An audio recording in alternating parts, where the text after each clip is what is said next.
श्री कृष्ण कहते हैं, समय कभी नहीं रुकता। आज यदि बुरा चल रहा है तो कल अवश्य अच्छा आएगा।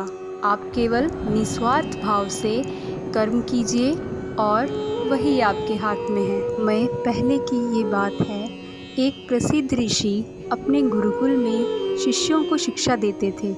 उस ऋषि के गुरुकुल में बड़े बड़े राजा महाराजाओं के पुत्रों से लेकर साधारण परिवार के बच्चे भी शिक्षा लेने के लिए आते थे।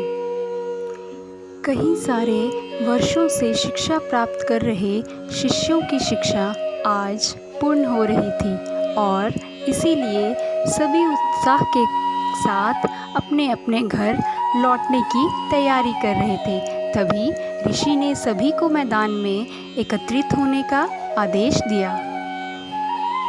ऋषि का आदेश सुनते ही सभी शिष्यों मैदान में एकत्रित हो जाते हैं। ऋषि सभी से कहते हैं कि आज इस गुरुकुल में आप सभी का अंतिम दिन है और मैं चाहता हूँ कि यहाँ से जाने से पहले आप सभी एक दौड़ में हिस्सा लें। इस दौड़ में आपको सिर्फ दौड़ना नहीं है किंतु कूदना भी होगा और अंत में एक अंधेरी सुरंग से भी गुजरना होगा। क्या आप इस दौड़ के लिए तैयार हो? सभी शिष्यों ने एक स्वर में कहा, हाँ, हम तैयार हैं। अब दौड़ शुरू हो जाती है। सभी तेजी से दौड़ने लगते हैं। वो सब अंत में उस अंधेरी सुरंग के पास पहुँचे। उस अंधेरी सुरंग में बहुत ज़्यादा अंधेरा था और जगह जगह पर पत्थर भी पड़े थे। पत्थर के चुभने से सभी शिष्यों को पीड़ा होती थी। जहाँ अभी तक दौड़ में सभी शिष्य एक समान बर्ताव कर रहे थे, वहीं इस अंधेरी सुरंग में सभी का बर्ताव अलग अलग हो गया था। सभी शिष्यों ने जैसे तैसे करके बड़ी कठिनता के साथ ये दौड़ ख़त्म की और वो सब ऋषि के समक्ष एकत्रित हुए। ऋषि ने सभी से कहा कि मैं देख रहा था कि कुछ शिष्यों ने ये दौड़ बहुत ही कम समय में ख़त्म कर ली, तो कुछ शिष्यों ने ज़्यादा समय लिया। ऐसा क्यों हुआ? ऋषि की बात सुनकर एक शिष्य ने कहा, गुरुजी, हम सभी लगभग साथ में ही दौड़ रहे थे, पर उस अंधेरी सुरंग में पहुंचते ही स्थिति बदल गई।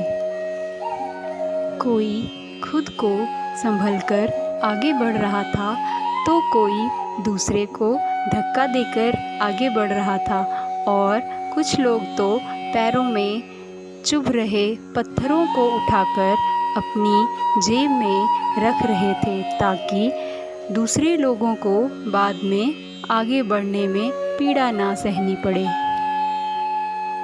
इसलिए सबका दौड़ पूरी करने का समय अलग अलग था। ऋषि ने कहा, अच्छा ठीक है, अब मुझे ये बताओ कि आप लोगों में से किस किस ने पत्थर उठाकर अपनी जेब में रखे हैं, वो लोग आगे आओ। ऋषि का आदेश सुनते ही कुछ शिष्य जिसने पत्थर उठाकर अपनी जेब में रखे थे वो आगे आए। अब ऋषि ने उन सभी से कहा कि आप सभी अपनी अपनी जेब में से पत्थर निकाल कर देखो। वो सभी अब पत्थर निकालकर देखने लगे, पर ये क्या, जिन्हें वो सब पत्थर समझ रहे थे वो तो कीमती हीरे थे। सभी शिष्य आश्चर्य में पड़ जाते हैं और ऋषि की तरफ देखने लगते हैं। ऋषि ने कहा, मैं पहले से ही जानता था कि आप सब इस कीमती हीरे को देखकर आश्चर्यचकित हो जाएंगे। बात ये थी कि मैंने ही ये कीमती हीरे वो अंधेरी सुरंग में डाले थे। ये मेरी तरफ से दूसरों के बारे में सोचने वाले और परोपकार की भावना रखने वाले शिष्यों को इनाम है।